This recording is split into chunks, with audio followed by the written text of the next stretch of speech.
Desa Tenganan berada di lokasi yang sangat strategis dengan dikelilingi oleh perbukitan setengah lingkaran. Nama Tenganan sendiri berasal dari kata tengah atau ngetengahang yang berarti bergerak ke daerah tengah. Asal mula kata ini ada kaitannya dengan perpindahan penduduk dari pesisir pantai ke areal pedesaan.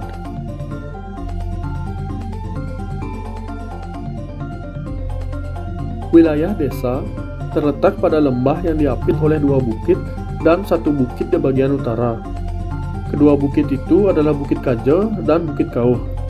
Bukit-bukit tersebut merupakan daerah yang amat subur, sehingga sebagian besar dari kebutuhan hidup penduduk berasal dari alam yang ada di sekitarnya.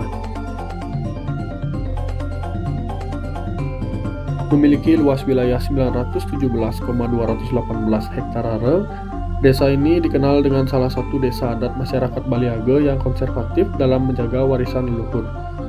Tradisi terkenal di desa ini adalah perang pandan, di mana pemuda menggunakan daun pandan berduri, menyebabkan cedera, dan menganggap darah yang keluar sebagai pengorbanan untuk menghargai tradisi. Arsitektur bangunan di Desa Tenganan Pegeringsingan memiliki keseragaman yang mencerminkan kebijakan budaya lokal. Sebagian besar tanah, yaitu sekitar 90%, dimiliki oleh pihak desa dan tidak diperjualbelikan.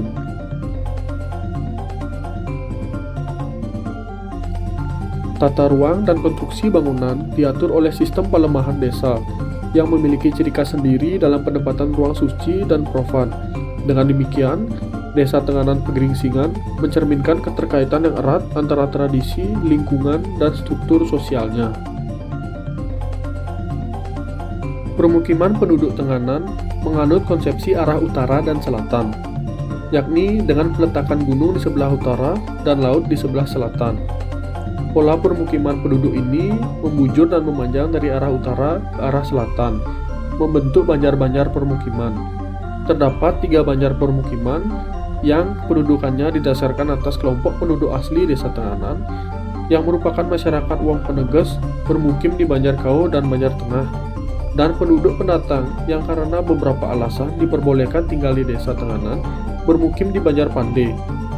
Setiap banjar berbentuk linear membujur dengan ruang terbuka sebagai alur sirkulasi dan ruang bersama di tengah banjar. Alur sirkulasi dan ruang terbuka ini disebut awangan, yang digunakan untuk berbagai kegiatan masyarakat. Terdapat beberapa implementasi prinsip arsitektur Nusantara pada bangunan di Desa Adat Tenganan, di antaranya prinsip terhadap iklim. Atap pada Bali yang digunakan untuk umum ini berbentuk limas dengan overstack yang mampu melindungi penggunanya dari panas matahari maupun hujan lebat. Penambahan overstack yang cukup lebar ini merupakan respon terhadap iklim mengingat wilayah desa berada di bawah perbukitan. Prinsip gubahan bergoyang. Setiap bale memiliki struktur yang kuat menggunakan pondasi batu kali, kolom atau sake kayu, diikuti dengan struktur atap kayu yang sangat kuat. Jika terjadi gempa ringan hingga sedang, dapat dipastikan bangunan tidak akan roboh. Prinsip ruang terbuka.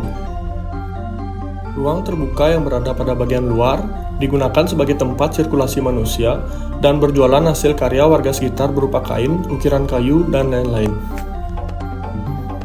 Prinsip pengetahuan. Seluruh masyarakat Desa Adat Tenganan Pegeringsingan sadar bahwa bangunan yang mereka huni merupakan salah satu warisan cagar budaya arsitektur tradisional Bali.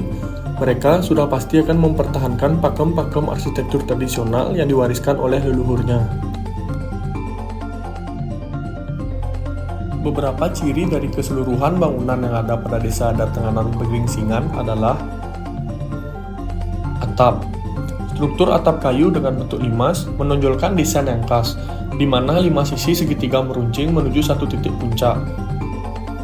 Atap ini memberikan karakteristik estetika yang menarik dan memberikan kestabilan struktur yang optimal. Sementara itu, penutup atap alang-alang menambah sentuhan tradisional pada konstruksi, menggunakan bahan alam berupa alang-alang yang memberikan kesan alami dan ramah lingkungan. Dengan demikian, kombinasi struktur atap kayu limas dan penutup alang-alang menciptakan harmoni antara keindahan desain dan fungsionalisme struktural pada suatu bangunan. Kolom atau sake. Kolom atau saka bangunan dari kayu menampilkan keindahan sederhana dengan desain yang mengedepankan unsur tradisional. Bentuknya yang simpel, memancarkan keagungan.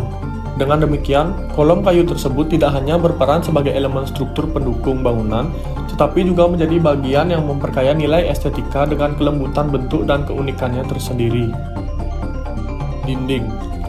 Penggunaan bata ekspos pada bangunan tradisional menunjukkan pemakaian bahan bangunan yang memberikan nuansa klasik dan keaslian. Bata-bata ini sengaja dibiarkan terlihat tanpa lapisan tambahan, sehingga struktur geometris dan warna alami bata dapat diapresiasi secara langsung. Dalam konteks bangunan tradisional, penggunaan bata ekspos menciptakan atmosfer yang memadukan kekokohan struktural dengan keindahan arsitektur, sekaligus menghadirkan sentuhan autentik yang mencerminkan warisan budaya dan nilai-nilai tradisional pada lingkungan binaan tersebut. Lantai. Lantai yang hanya menggunakan beton tipis dengan pondasi batu kali di bawahnya mencerminkan pendekatan konstruksi yang umum ditemui dalam arsitektur tradisional Bali. Dalam konteks ini, lantai tipis berfungsi sebagai permukaan utama ruangan, sementara batu kali bertindak sebagai pondasi yang kokoh. Pendekatan ini mencerminkan filosofi keberlanjutan dan adaptasi terhadap lingkungan sekitarnya. Batu kali, sebagai bahan utama pondasi, memberikan kestabilan struktural dan kemampuan untuk menahan beban bangunan. Sementara itu, penggunaan beton tipis di atasnya menciptakan lantai yang ringan dapat memberikan kesejukan di dalam ruangan. Kombinasi ini tidak hanya memanfaatkan sumber daya lokal yang tersedia, tetapi juga menciptakan bangunan yang lebih ramah lingkungan dan terintegrasi dengan alam sekitar. Pemaparan ciri-ciri khas bangunan Desa Adat Tenganan ini sekaligus mengakhiri perjalanan melalui keindahan arsitektur tradisional Bali yang terpancar melalui Desa Adat Tenganan Pegeringsingan. Melalui detail artistik dan keseimbangan spiritual, arsitektur ini menjadi saksi bisu dari kejayaan sejarah dan keunikan budaya Nusantara. Semoga kita dapat terus merawat dan menyelamatkan warisan ini untuk generasi-generasi mendatang agar cahaya keindahan dan kearifan lokal terus bersinar dalam jejak peradaban kita. Selamat mengeksplorasi keajaiban Desa Adat Tenganan Pegeringsingan dan memahami bahwa setiap dinding dan patung adalah cermin dari nilai-nilai yang telah melintasi waktu di tengah-tengah gemerlap arsitektur Nusantara.